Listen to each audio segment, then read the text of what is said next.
Yoink, what is up, beautiful people? I thought I'd drop in to share my realizations, my breakthroughs, my whatever from the last week of Invictus and the flow on or ripple effect from that filtering out into different areas or aspects of my life. And so throughout Invictus, there's been this theme of stepping into the king, stepping into the warrior, stepping into those masculine archetypes. And I feel like I've begun to show up as the king of my kingdom, starting to do more around the house, starting to help Katie out a lot more, showing up more present for my girls, creating a deeper sense of connection, trust, and rapport with my daughters, which is something I really wanted to do. And then stepping into the warrior as well.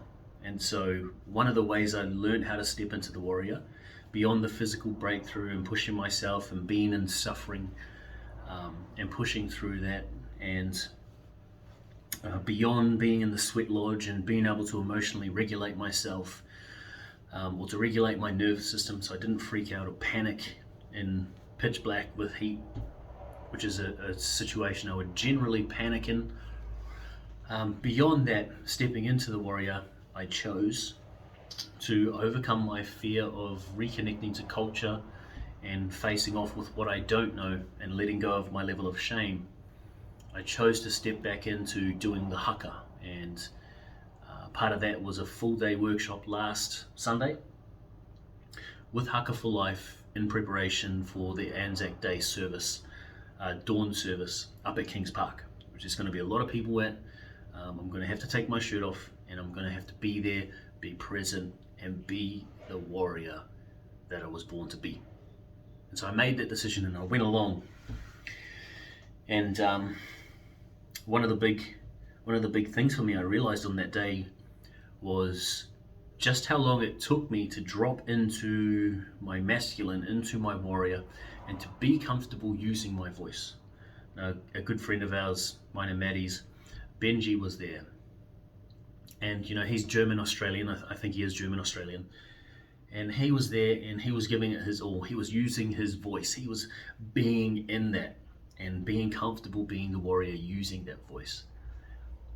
And I spoke into that. I spoke into this like, oh my God, I'm not used to being here. I'm not used to being so loud and being so masculine in that sense. It was uncomfortable for me. I didn't really know how to drop into it. And so he just gave me the nudge, and over the next couple cycles that we did of kamate and the other things that we're doing as part of it, I started dropping in more and more, to the point where like my legs, my thighs are purple from slapping them so hard. But I dropped into using that voice, and in those moments, that was the first time in my life that I can ever remember really giving myself full permission to use everything in me, all this energy, all this primal warrior energy, using that and expressing that through sound, through my voice. And it felt so empowering, and I felt so connected and aligned, and my skin was tingling. And I remember leaving that day thinking, shit, I feel like I've just woken the warrior up inside of me. I feel like I've just found something that I've been searching for and yearning for my entire life. And beyond connection to culture is a connection to me, and a connection to using my voice, because throughout my life I've had this constant thread of butting heads with authority because I felt like I was unheard, like I felt like I didn't have a voice. But in those moments I realized that it was me not being willing to tap into using my voice in a powerful way. And so how that relates to Invictus, and like I said, Invictus filters out. But Invictus is go through the warrior and the king. But on Tuesday night, shut this window. On Tuesday night, we did self-pleasure. We focused on self-pleasure, feeling pleasure in the body. So not masturbation, it's pleasuring yourself and feeling pleasure in the body, feeling those types of emotions and feelings, joy, pleasure, and being in that and expressing that. And so to start that off, we watched Benny, little Ben, do this self-pleasure practice, this self-pleasure breath, and get to the point where he was moving his hips, being super sexual and sensual, and moaning. And so there's a room full of men, and I'm standing there being triggered like a mofo. I'm being triggered because I'm listening to this man moan and groan. I'm watching him move his hips in a sexual way, and it just felt so uncomfortable for me. Really uncomfortable. And so we then move into this exercise where we all do that thing, and I'm doing the breath, I'm moving my hips, I'm being sexual and sensual, and allowing myself to be free. But then, I'm doing these back arches and getting these back shudders, just like I do during a usual orgasm during sex, getting these back shudders. And I find myself, when I get to the point of expressing that pleasure, that feeling in the body through my voice, it was this constriction. It was like this part of me that was like, no, don't do that. You can't do that.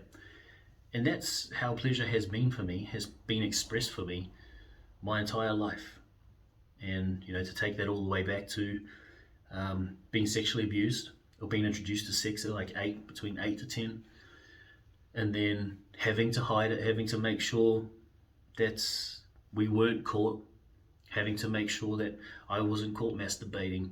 There was always the sense of, oh no, I have to trap that expression of pleasure, and I have to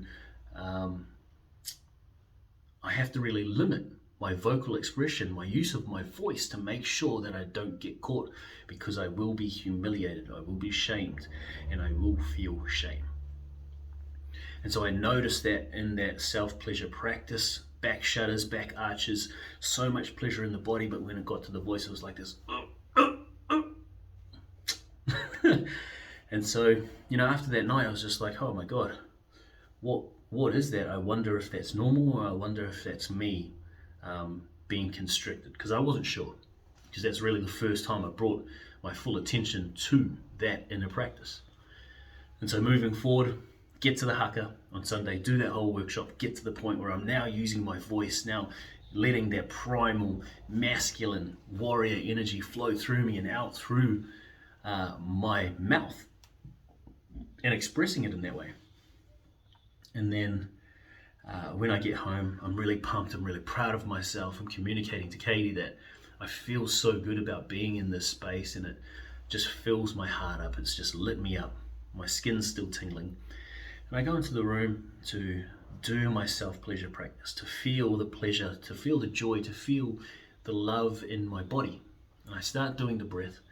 I get the back shudders, and all of a sudden I'm like moaning and groaning, just like Benny did, which triggered me while I was watching him.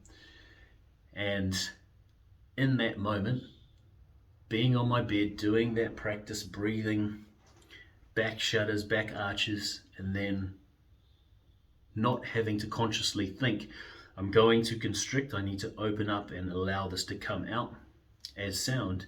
It just happened. And in that moment, I realized that my connection to that is connected to my hesitancy, my resistance, my block towards being dropped into my warrior, being dropped into my culture, being dropped into my masculine, and being okay in expressing myself, in being heard, and showing up that way, being loud, taking up space. And so, man, last week, or this week up until yesterday has been so massive for me. I've found my voice, I've found my warrior, I've found this love and this joy for my culture, and this deep reverence for it now, and understanding, not understanding to the depths, but understanding of where I fit in it, and to let go of the shame, and a deeper knowing or experience of pleasure in my body, of joy in my body, and of love in my body. So that's massive for me. Hope you connect. If you do, drop a comment. If you want to DM, then DM. Ciao.